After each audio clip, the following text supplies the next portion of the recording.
CASAT Podcast Network.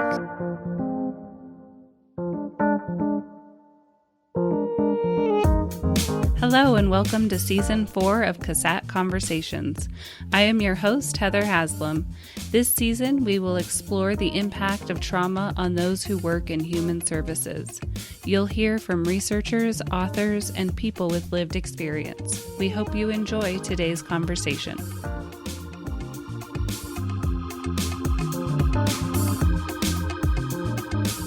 Today, I'm delighted to welcome Dr. Stephen Nicholas.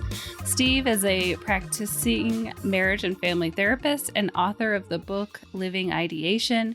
He is also a colleague and happy to say he's a friend. So welcome, Steve. Happy to have you here today. Thanks, Heather. It's nice to be here. So please share with us about yourself and the work that you do. So you gave a couple of comments about kind of what I do. I am a practicing marriage and family therapist. I do like to dabble in writing about things that interest me and some of the work that I do. And that intersection of who I am as a person, who I am as a professional, that comes out in my writing. So I wrote a book called Living Ideation. That is my take on mental health. And I do mean that concept health versus the common medical model of trying to assess for illness or symptoms. And so it is a type of model and philosophy to counseling that really tries to build instead of repair folks. With my line of work as a therapist in town, over the past handful of years, I've really started to specialize in working with first response cultures, frontline workers, military folks. Those are populations that I refer to as warrior servants. Those are public servants, people who really dedicate their lives and their calling to helping others. Their emotional tolls and therefore needs are different than others. So that's pretty much who I work with in my professional lifestyle. Nice. I'm curious. I know how passionate you are about working with warrior servants, and what drives you to work with this population? The work actually kind of found me as a practitioner and then as a researcher finishing up my doctorate quite a few years ago. I lost a brother to suicide death, and I recognized within myself that I was a changed person, and there was no undo button, for that change. And so I was very curious, deeply curious about, who am I now in my roles and relationships in life, because they're all different. And then I started studying people going through those changes, those seismic changes. And it turns out that first response cultures, these warrior servant cultures, they go through these seismic changes, unfortunately, more frequently and more dramatically than I think most populations do, most demographics do. So the work kind of found me, that crossroads of who I was personally, how I was practicing professionally, and then the populations that I would start working with. And once I started trending toward first response work, it really hasn't slowed down. I've never been able to go back toward anything else. Very cool. You mentioned that the emotional tolls are different for warrior servants. Can you kind of shed some light on that? Sure. And I'll try not to be too cliche with it, because I truly mean what I'm about to say. Most folks, most demographics, we will have a handful of horrible days that happen to us throughout our lifespan. We will suffer losses. We will have relationships dissolve or erode. There will be tragedies. Our first response cultures have those too, as average humans. However, they also sign on for showing up every day to the experiences of people in the public. So they have the commonalities of the every person, and then they show up for the extraordinary for anybody and everybody else. So they have the first degree effects of trauma and loss. And then they also get the secondary vicarious trauma impacts, because they are intentionally showing up on your worst day. And so that has a bit of a residue that kind of splashes on them too. And what are some of those impacts that you've seen of taking in the other people's worst days? Well, when somebody is assisting or serving somebody going through chaos or mass despair, then they have to not only interact with that chaos, but then almost cross-reference it with their own, right? So let's say a fire rescue crew shows up on a scene where there is maybe a pediatric call. Maybe there's a pediatric loss, something that is just, we put our hands to our mouths and gasp. We say, oh my goodness. Well, that's a Tuesday for a lot of our first responders. And if they show up on that awful pediatric event, and then they cross-reference it with their own either personal life or familial life, they're working on, let's say, a 9-year-old in having a cardiac event. And what if they have their own child or 9-year-old? They're now cross-referencing the horror of somebody else's life with a potential loss or horror of their own. And so it really creates all of these what about me scenarios that are either on the surface consciously or quite sub or unconscious. Yeah, that was going to be my next question, really, was how much of that brain processing do you think is conscious versus how much is unconscious? Well, enter the mental health program or professional into the first response culture. My job, a couple of my jobs are, I'm an embedded clinician in some of our first responder communities. And first and foremost, I see my opportunity is to try to grow awareness to what real and normal are. That again, we are all normal. I'm air quoting the word normal. We are all normal people who are stepping into extraordinary or abnormal situations. So it is trying to remind and maybe awaken our first response culture to, we all feel, and we actually all feel the same things in the same ways. But these warrior servants, the culture almost says, no, you're stronger and you're different.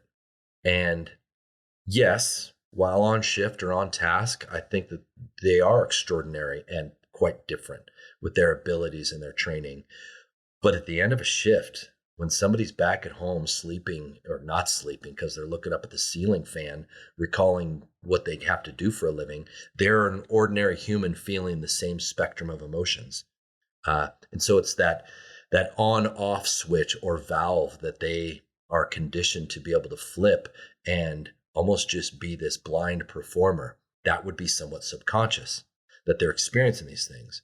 But when then that switch or valve is flipped back into, oh, I get to be an average human in relationships and doing normal mow the lawn kind of things, that's when the consciousness floods back in, and they can be quite debilitated by the flood of pain or truth or horror or trauma. Mm-hmm. And I guess the unnerving part of that is that you really just never know when it might flood in. Well, so if we never know when it will flood in, if we can take it to the bank that it will flood in, that is our opportunity to try to preemptively have a pre-incident training and concept that we are going to go do some pretty tough stuff and it will impact us. So if we actually don't allow it to accumulate and hit us when we're not thinking about it, if we always kind of just normalize, hey, we do some really tough stuff here, and allow it to be the truth, then we can authentically go into and come out of traumatic events. I want to take the opportunity to describe essentially as a mental health guy who enters into first response or these warrior servant cultures, there is a model, this umbrella type principled model called CISM, CISM. That stands for Critical Incident Stress Management. That is essentially, again, an umbrella of concepts for taking care of of our first response cultures, our frontline workers. CISM has a few levels. And until recently, those only levels have been in response nature. So, for example, if there's a critical event, that might be a line of duty death, that might be a mass casualty incident, that could be an officer involved shooting, that could be just something gnarly, right? Something just really awful. Then traditionally the response model is in, hey, something super awful just happened. Bring in a clinician and maybe some peer supporters, and let's do one of three things. At first, we do what's called a crisis management briefing, and that is kind of consulted by the clinician, but led by administrators or leadership of an organization to try to control the message, right? A crisis management briefing is briefing, and it is trying to quiet a rumor mill or any false narratives of an event, to give one kind of broad brush, this is what went down, to all the people in an organization. And then as people are significantly or not significantly impacted, there's a concept called diffusing. And that's pretty self-explanatory. When somebody is debilitated and they are hurt, emotionally hurting, we are metaphorically stopping the bleeding. We're tending to that. It's almost like an emotional first aid for somebody who is in acute pain and crisis. That's diffusing. We're going to let that energy out of it so it's a little bit less. Within about 72 hours, we want to do something called an incident debrief, a critical incident debrief. And that is it's a semi-structured, but it is very consistent with the trajectory on, we're going to get the people who are affected, a homogenous group, people who went through it together, and we are going to unfold the facts of a situation. We're going to start to address the reactions of a situation. We're going to convert that into the thoughts and feelings so that we can normalize those back into the human condition to get our responders back on the horse, if you will. So that's traditionally been the CISM model. Adding to that, kind of more in contemporary times, is, well, instead of waiting for Humpty Dumpty to fall off the wall, what if we get up on the wall and start talking about, hey, dude, that's pretty far down there and it will hurt if you fall. Knowing that you will fall, it's going to hurt. So a pre-incident contribution to that CISM model is, we are going to try to normalize the human condition with our responders prior to them needing to recover and repair that human condition. So when I am out in the field or I'm working with first responders, Heather, you and I have worked closely with the wildland fire community. We are showing up before something awful happens, and we're trying to remind these wildland firefighters who they are before and outside and after service. So if I use that phrase, warrior servants, how do you separate the warrior and the self, is a question that we're asking these people regularly, so that they can really maintain that consciousness of, I am a self, I am a partner, I'm a friend, I might be a parent or a sibling. So we are reminding these people and really trying to train them on how to stay conscious of who they are outside of service. And I want to underscore, we want our warriors to kick butt in the moments that they need to. We want them to show up and nail it, and to do it right, and to execute all the training that they do. And then we want them to be able to resume being a full functioning, full emotion driven human. Mm-hmm. Can you share with us a little bit about how you've seen CISM evolve in the time that you've been working in this field? Yes, it's become a huge part of my life's work. And there's no undo button. I can't stop doing what I now find myself doing. I want to help move the needle of cultural awareness that we are humans who are afflicted with the human condition. And then we are tasked for moments of our life to be get it right, semi-perfectionist servants, human servants. But we have to be able to come back to the genuineness of who we are as people. And so my life's work is to really normalize the in a pre-incident way, and then in a during an incident, and then in a post-incident type of concept. So again, what you and I have been able to do as colleagues and buddies with the fire community is we're going to show up toward the beginning of fire season, and not in a pep talk way, but say, hey, this is going to be awesome, but let's keep remembering who you are outside of fire service. And then when an event unfortunately happens during season, we're going to show up and we're going to try to render aid, emotional and mental health help. And then toward an end of a season, we're going to double back and we're going to have a conversation of, you've been grinding for a long time. I wonder if you kind of forgot, or if a little bit of dust gathered on who you are outside of your profession. That over-identified professional. That's what a warrior servant is. It's a public servant that so strongly identifies with what they do that it runs the risk of taking over the identity of who they are. Mm-hmm.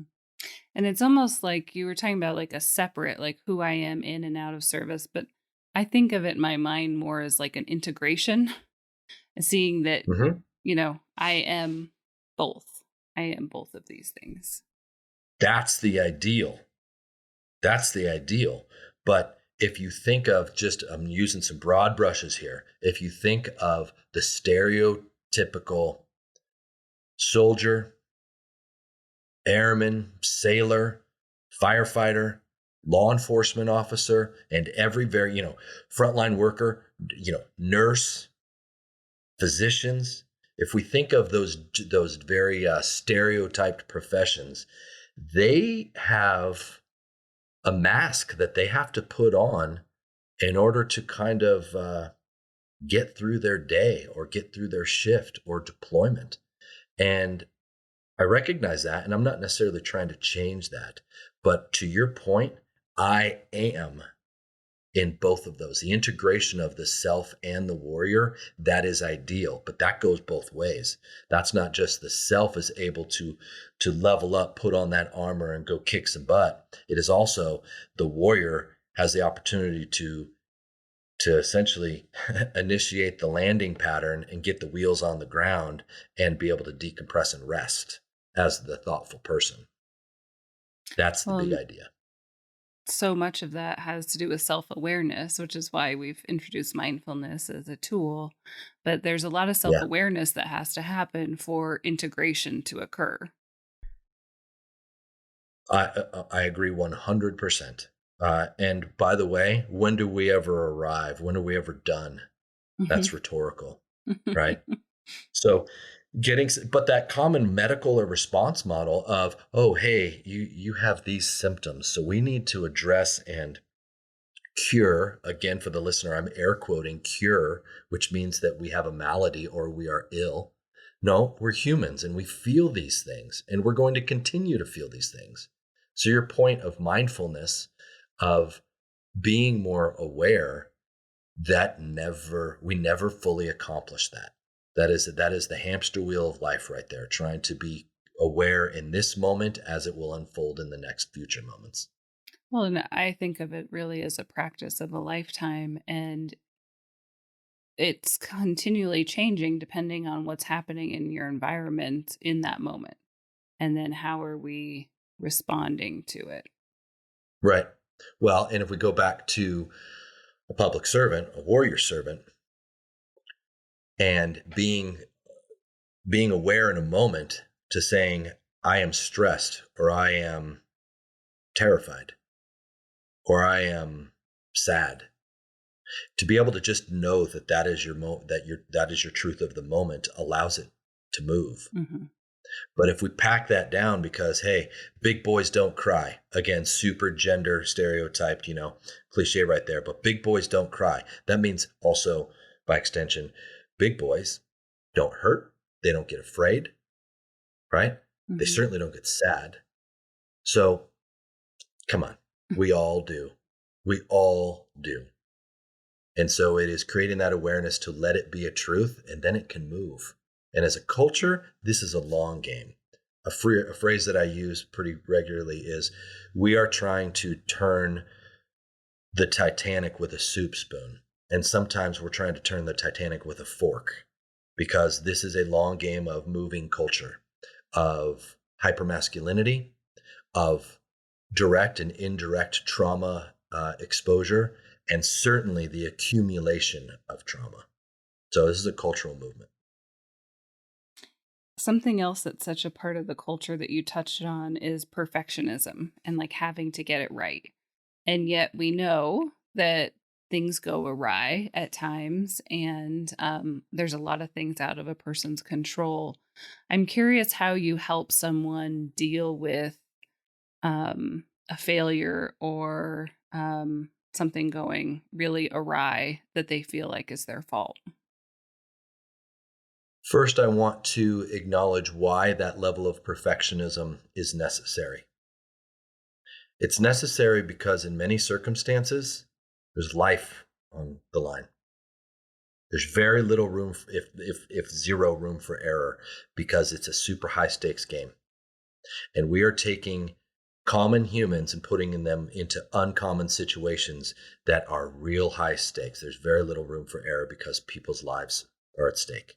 So I want to just acknowledge that's a lot of stress right out of the gate. Now, try to help me with your question again. It was So say something goes awry. Yeah. Then how do you help someone rectify that in their mind? So I'm going to not reinvent a wheel. Many first response cultures have figured out a concept called AAR, an after action review. So when there is an event, good, bad, or indifferent, they check their work. I really admire that concept of reflect on how y'all did, how we did, and let's look for lessons learned so we can repeat those, or room for improvement, right? And so when somebody is hurting or when they're not hurting, let's check our work. And so as a mental health guy who's working with first responders, I want to do that not just in times of trouble, times of pain. I want to do that all the time. Hey, let's check your work. How you doing? What's going well? And these response medical models, we've only been responding and addressing things, especially emotionally and with our mental health. We've only been, and I'm smiling to the listener because I just used, we're only addressing mental health. We're actually only addressing mental illness or impairment. So to address health and check our work on what is healthy, how is healthy, that adds some competition to the tough times. So if we can actually train and maintain toward health, it's a cliche, overused word, but that is what makes resilience. The ability to bounce back is conditional on our ability to create and maintain strength and health. So focusing on checking our work and reinforcing health. Yes, of course, we will check our work and we will tend to illness or impairment, symptoms of pain, trauma. But I believe, in fact, I'm pretty confident in this concept, that we can decrease traumatic impact by working on the front end and helping people train to their own emotional health and well-being. The concept of AAR, I can see how even in working with a client and say something is going awry in their personal life, how even just that concept of AAR could be useful in really looking at, okay, what's going on here? Since they're so trained in how to do that in work life, that transition to home life. Well, and I think that our culture has really normalized the answer to that what's been going on or how's it going question. One, people generically just kick the can down the road and they respond to the question of, hey, how you doing? They'll say good. They say fine. But as a mental health practitioner, if you said, all right, so how have things been going? We're inferring that there's problems that need to be fixed. And while that might be true, we are not even acknowledging the bulk of successful living that has gotten us to this point. So if I were to ask you, how are things going? I'm really actually interested in all of it, not just the what problems do we need to address. I'm deeply, and quite frankly, I am more interested in What's going well in your world? Because I want to expand that so that you're more powerful and capable at tending to yourself in the difficult times. Yeah, really that strengths focus, which is a lot of the work that you've done with living ideation and in suicide prevention. That's exactly what living ideation is about. And it is not a Pollyanna approach of, hey, look at the bright side. Punch me in the face if I ever say that. It is not a look at the bright side. It is actually look at the dark side, get to know the dark side so that you can start to convert that to light. The coexistence of dark and light are there. They have to coexist. So when we are only focusing on pain and on trauma, we are forgetting that pain only exists because of the concept of non-pain and whatever that means to the person.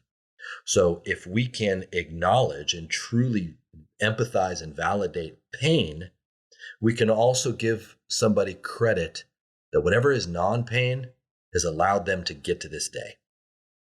We have all successfully navigated 100% of our days. We're actually incredibly skilled and good at surviving and persevering. And frankly, we suck at dying because we haven't yet. So only focusing on dying or pain, that actually doesn't compute with me. When we have so much material to work with that somebody keeps figuring out how to get through their day.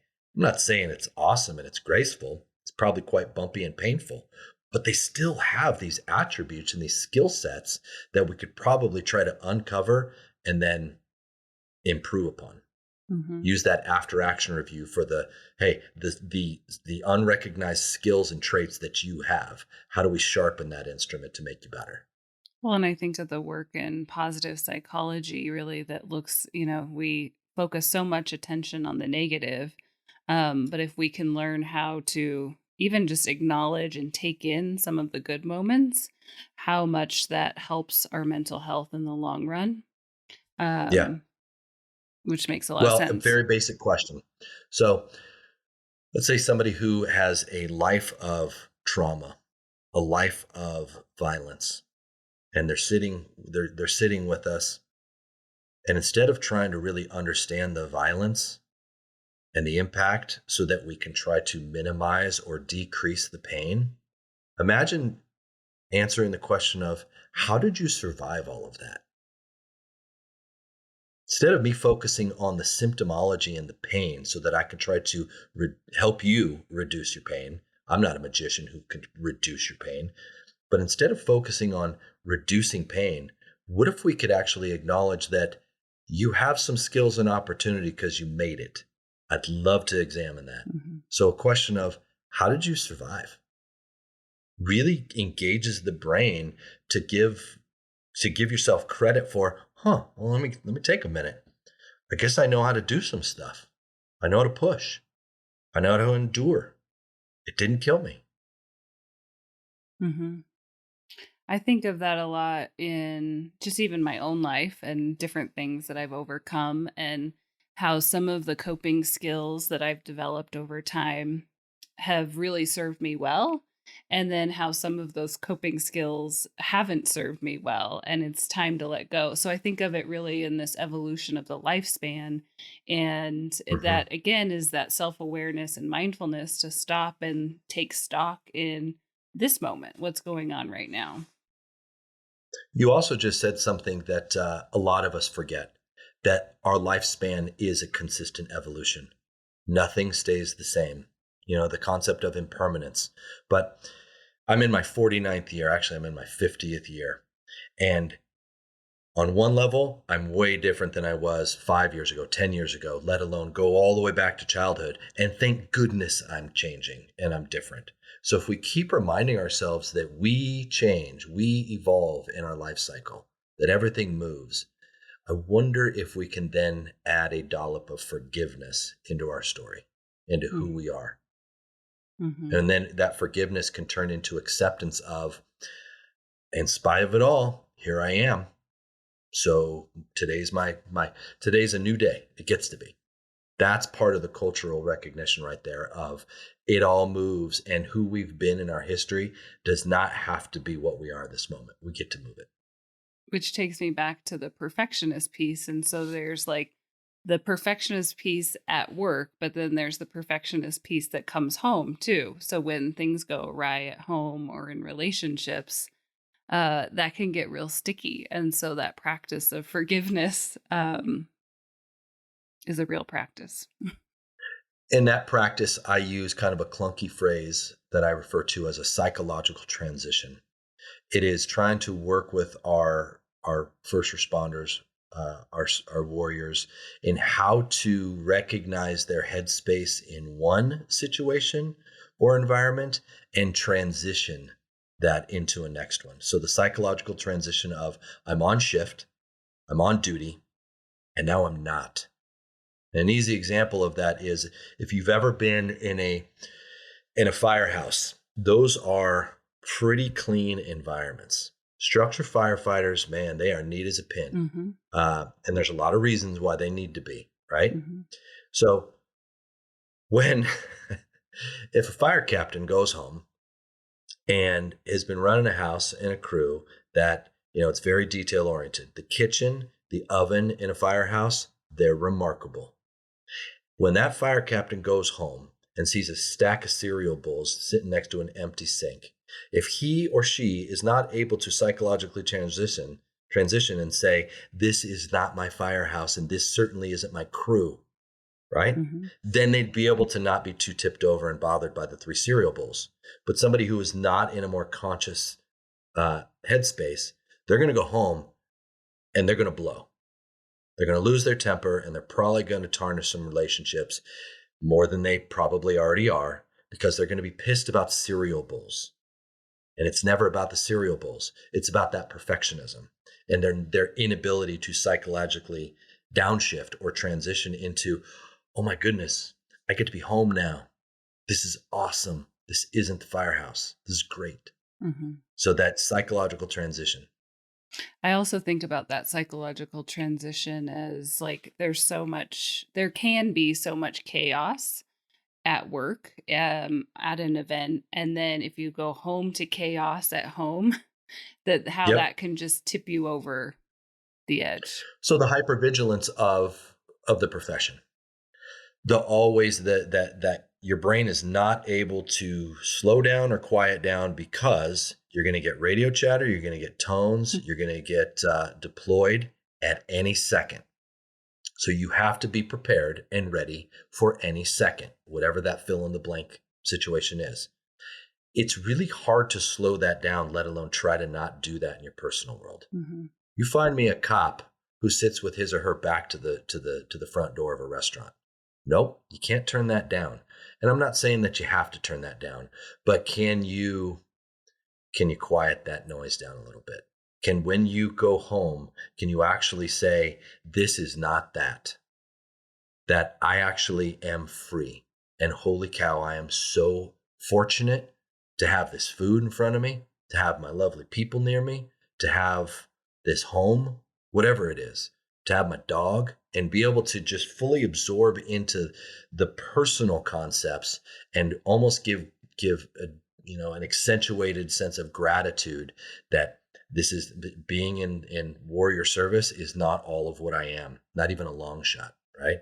I am all these other pieces in my personal life.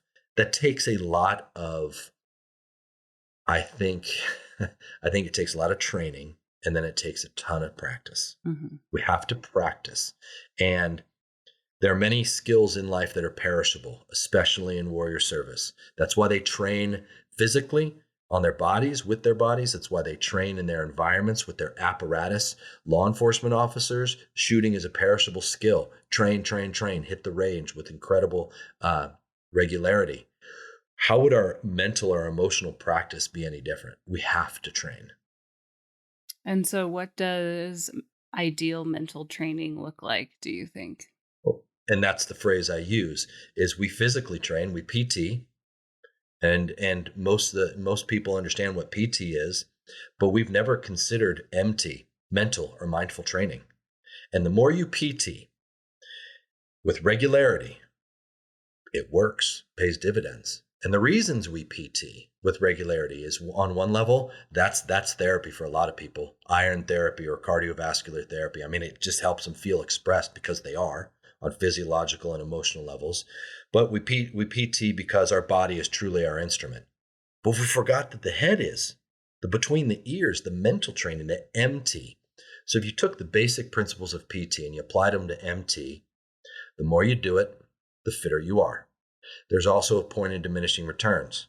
If you are aggro about your PT, you might hurt yourself or you might just hit a ceiling. MT is the same. So you gotta have some patience with yourself of a little too much there. I'm going to take a total veg day. That actually might fit into PT and MT. Rest days are part of training. But to really start to, full pun intended, wrap our head around how we're going to train our brains and our emotional abilities so that we can transition our headspace from warrior service into family service, into individual hobbies, into love, into romance, into nurturing. Those have to be transitions. And if we're not good at it, then we train to it and we practice it. Well, and with those same transitions, I think about that hypervigilance, and we know that hypervigilance and chronic hypervigilance really leads to most chronic diseases, heart disease, cancer, etc. And so this ability to self-regulate our nervous systems for this population is so critical, in my opinion. I agree. And we don't prioritize that, let alone practice, train. And so, obviously short branch to walk out on here. What would that do to trauma, to somebody having, trauma impact, either, first direct exposure to trauma or indirect accumulated trauma?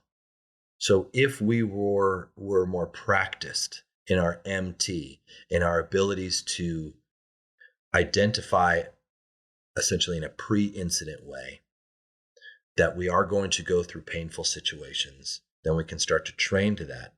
And then ultimately when the event, the bang event or the critical incident does happen, we're probably, and my experiences say, we're going to be able to push into those and through those and out of those more skillfully. Therefore, there is less traumatic weight on your shoulders. Yeah, I think about it in the context of essentially being able to bounce back quicker. It doesn't mean it doesn't impact you or have an impact. It's really that we're able to come back quicker. Right. We're not debilitated to the degree that we otherwise would be had we not been training our heads and our minds. Mm-hmm. Yeah. You talked about the mask that first responders put on, and I know sometimes we've talked about it in the context of armor. But can you speak to why that's so important while on duty? Sure. How else are you going to get through a shift or an event, let alone a career? If you don't armor up, you're toast.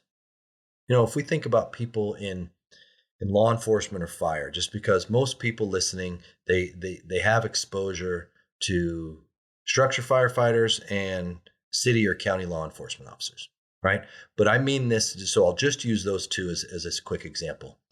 Gallows humor, some crude humor is a mechanism of coping. And if you didn't use those coping mechanisms, then you would be feeling the full weight of awful, horrific, terrifying, traumatic exposures over and over. And you would wash yourself out of your career by next Thursday. So if you don't find some coping mechanisms that are armor-like, then there's nothing to protect you. So we start to, and I wholeheartedly subscribe to, these cultures need to be able to armor and protect themselves. Otherwise, you'll get destroyed by the human experience that you are not only having yourself, but then you are joining with others on their worst days. So we have to have armor. But if that's a situation that we don't change, like you got to be able to take the armor off and put the shield down. You got to stop wielding the sword. Otherwise, if we talk about somebody who's a Marine, Once a Marine, always a Marine. Yeah, I get that. But if you're in families or relationships, I'm pretty sure that your loved ones didn't enlist. Mm-hmm. They didn't sign up to be in the Marines.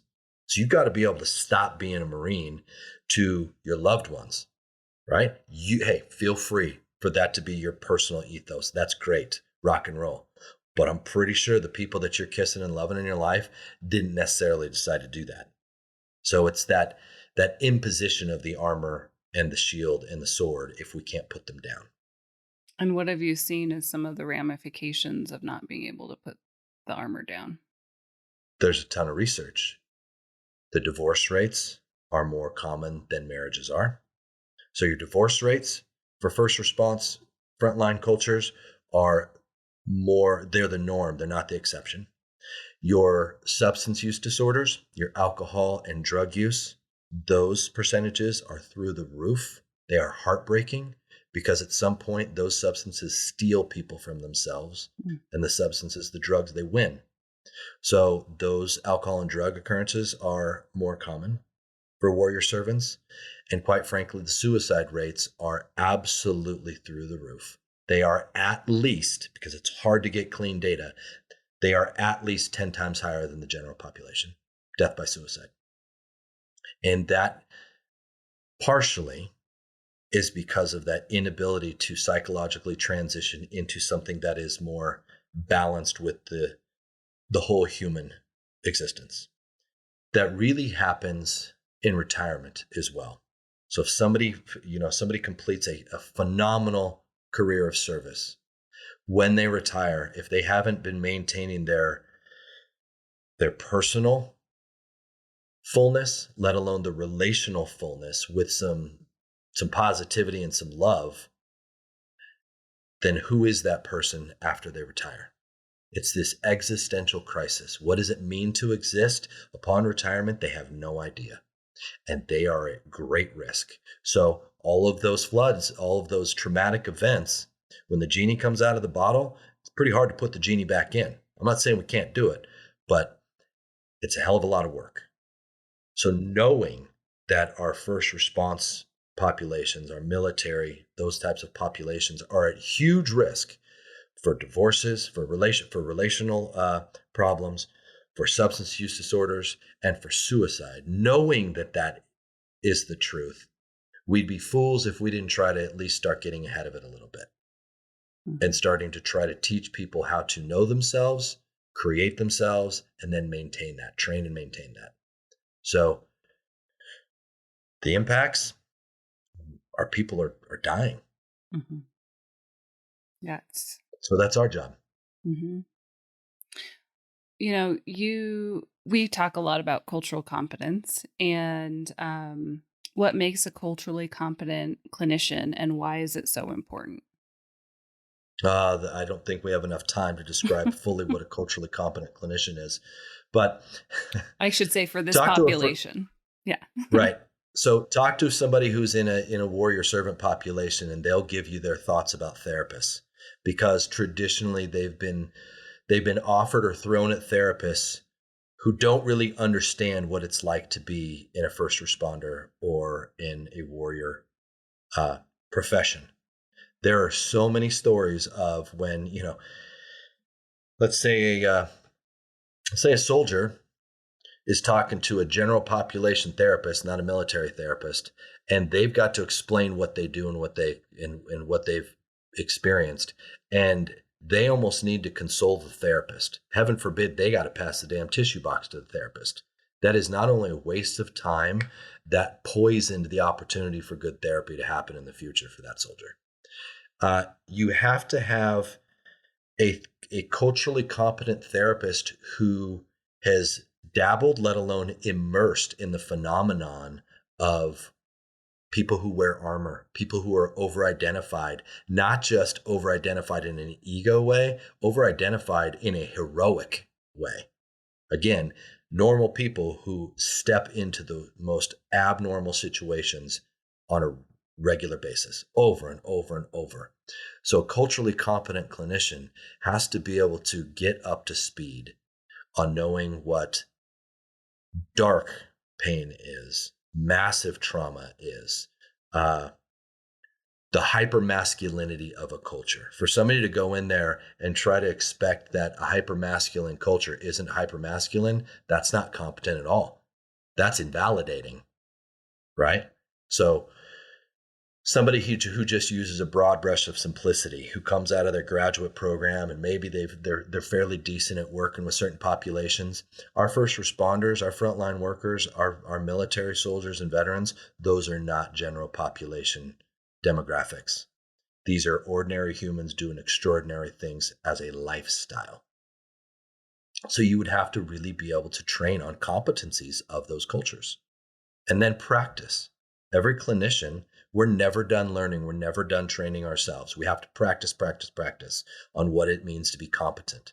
There's a second variable. Somebody who works with these populations needs to be a wizard at trauma, which means we're never done training on what trauma is and how to interact and work with trauma, because it takes a different set of approaches. So these clinicians, they are perpetual students and practitioners on culture and on trauma, and also on reflecting on their work, so they can also do an AAR, an after action review, on their own work on, I think I could do better with this population or that person. So you have been doing this work for how many years now? Therapy or first response? First response focused therapy. I first really started doing it in earnest in 2016. First response work. And I'm curious, so you've been waiting in the darkness with people now since 2016. And have you noticed an impact on yourself? Absolutely. Yep, absolutely. And I'll describe the impact on myself after I use a phrase that's a little off-putting. When I go into deep darkness with people, I really subscribe to a concept where I say the deeper, the darker, the better. And I want the darkest, most painful, awful trauma that I can possibly get. And here's why. If somebody knows how to feel extreme pain, extreme trauma, they know how to feel extremely.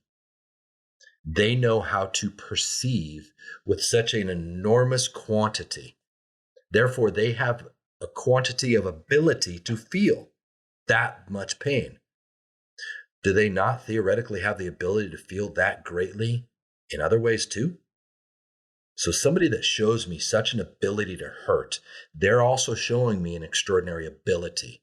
And in time, perhaps we can use that for other things. So when I'm working, I do awful work as far as I walk with awful situations. I want to walk with people through awful darkness. And does it hit me? Does it impact me? Every single time. I cannot help but bring my work home with me. But I do have a practice skill of using it contextually to compare. I am sad because I know what it's like to not be sad.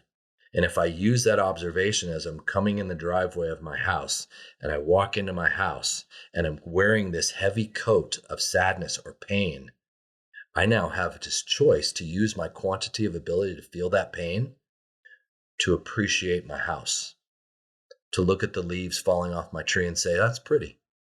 So my experience with this type of work is helping me sharpen my own perspective on all of my opportunities to feel, not just pain, not just darkness, but all of it. To know darkness is to know light. And so when I say the darker, the better, that means that I have a stronger ability to appreciate non-darkness, light, whatever we're going to call it. So yes, it hits me. And sometimes I'm not as collected as perhaps I'm alluding that I am. I lose it. I get overwhelmed. I get tipped over. I get angry, right? I get upset. I cry. And then I also, hopefully, am pretty quick at recognizing it and saying, okay, what's really going on and how do I flip that into what it could be, right? And a simple example of that conversion is grief and loss. Grief and loss. It only hurts when we are grieving, when we've lost somebody, because we miss that person. Well, we could only miss that person because we love that person. All three of those situations exist on the same continuum at the exact same time. I miss this. I'm grieving. I'm aching because I miss this person, because I love this person. Cool. Even if that person's not here anymore, you still get the love. So take our grief and try to convert it to what it ultimately is. It's love, right? Anger reduces down into pain and fear. Pain and fear exist because contextually they have an opposite. There's contentment and there's happiness, there's love. So those all have to coexist at the same time. So that's what I try to practice within my own world. And I'm not an expert at it. I'll always be a perpetual beginner at it. But I try to bring that concept, that's the concept of living ideation, is we forgot the duality of pain, that it's also non-pain. So if we really try to reawaken, rekindle non-pain within people, then perhaps they are stronger versions. Yeah, it strikes me, one, just that acknowledgement of the duality, but then two, it's really your ability to, rather than narrow your focus on the sadness, right? And just like sit and laser focus on the sadness, you're able to widen that attention and that focus and see, there's so much here in my world. I love that you just said that. You succinctly described the medical model of diagnosis. The narrow, you have sadness. Let's really zero in on sadness. Oh my goodness, I hate that. Expand it. Absolutely rip the barriers off of that. And here's a pretty straightforward way to do that. I'm sad. I'm upset. I'm lonely. I'm overwhelmed. We could even splash in the cool stuff. I'm overjoyed. I'm in love. Right? I'm ecstatic. Whatever the I am phrase is, imagine following that with a question. The question is, how do you know? So again, for you, for me, for the listener, whatever you're going through today, allow that to be a truth of, I'm upset. How do you know? That engages the brain to start calculating all 360 degrees of an opportunity of I'm upset. I'm upset. Well, how do I know I'm upset? Because I can draw upon times when I haven't been upset. Oh yeah? I'm a lot more interested in those times. I want to wash out and validate this time while you're upset, but I really want to start contextually comparing it to how do you know what upset is? Because there's this understanding of not upset. That's how I work with folks who are warrior servants. That's how I start to work with traumatic impact and traumatic residue, is how do you know? And I do not mean to come off in an invalidating way whatsoever. I firmly believe that the first step that lasts as long as it needs to is to validate and surf the waves of pain and trauma. We will do that until we have the opportunity to start moving into a broader context of pain exists with non-pain. Trauma exists with non-trauma, right? Mm-hmm. So we've covered a lot of ground today. And of course, as you know, I could chat with you about this all day, as we do sometimes, traveling on the road. But is there anything else that you feel is important for our listeners to know or understand before we wrap up? Yes, I want to normalize, again, encourage us all to normalize everything that we feel is appropriate. But when we get stuck in one headspace of what we have a dominant thought, and more often than not, those dominating thoughts and perceptions are painful, and we really get stuck. I want us all to realize that all of the feelings and perceptions get to exist at the same time.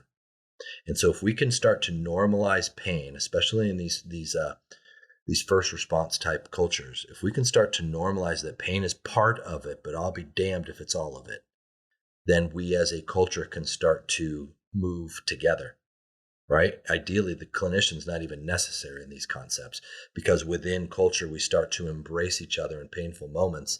That lets it move. So all things move, and all things are appropriate to feel. All emotions are appropriate to feel. That allows us to move them. Well, thank you for being here and sharing yourself with us today. I really appreciate it. I appreciate the opportunity. Thanks, buddy.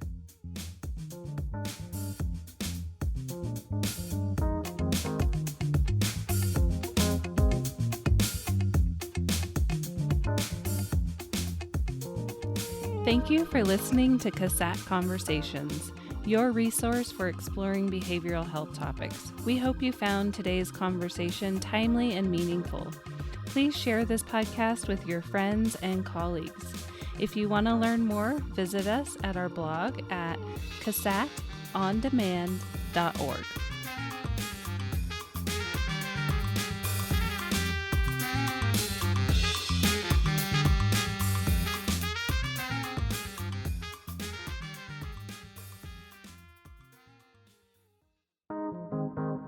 CASAT Podcast Network.